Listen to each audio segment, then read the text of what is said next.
بسم الله الرحمن الرحيم.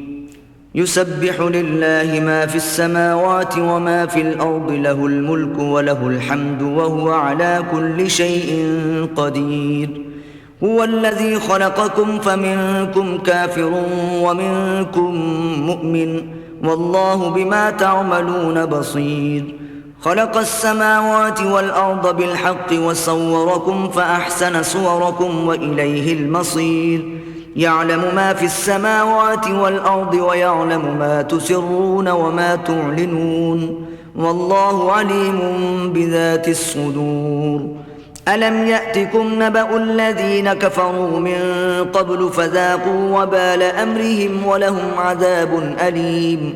ذلك بأنه كانت تأتيهم رسلهم بالبينات فقالوا أبشر يهدوننا فكفروا وتولوا واستغنى الله، والله غني حميد. زعم الذين كفروا أن لن يبعثوا، قل بلى وربي لتبعثن ثم لتنبؤن بما عملتم وذلك على الله يسير. فآمنوا بالله ورسوله والنور الذي أنزلنا، والله بما تعملون خبير. يوم يجمعكم ليوم الجمع، ذلك يوم التغابن. ومن يؤمن بالله ويعمل صالحا يكفر عنه سيئاته ويدخله جنات تجري من تحتها الأنهار خالدين فيها أبدا، ذلك الفوز العظيم. والذين كفروا وكذبوا بآياتنا أولئك أصحاب النار خالدين فيها، وبئس المصير.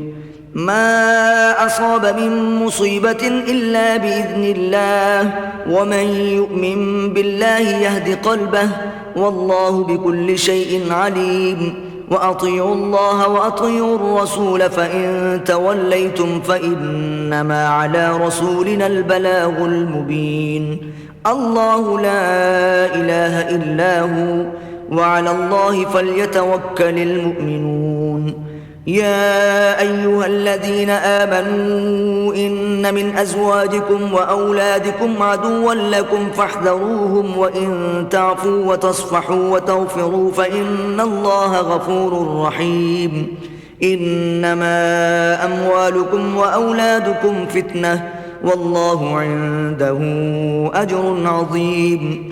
فاتقوا الله ما استطعتم واسمعوا وأطيعوا وأنفقوا خيرا لأنفسكم، ومن يوق شح نفسه فأولئك هم المفلحون. إن تقرضوا الله قرضا حسنا يضاعفه لكم ويغفر لكم، والله شكور حليم. عالم الغيب والشهادة العزيز الحكيم.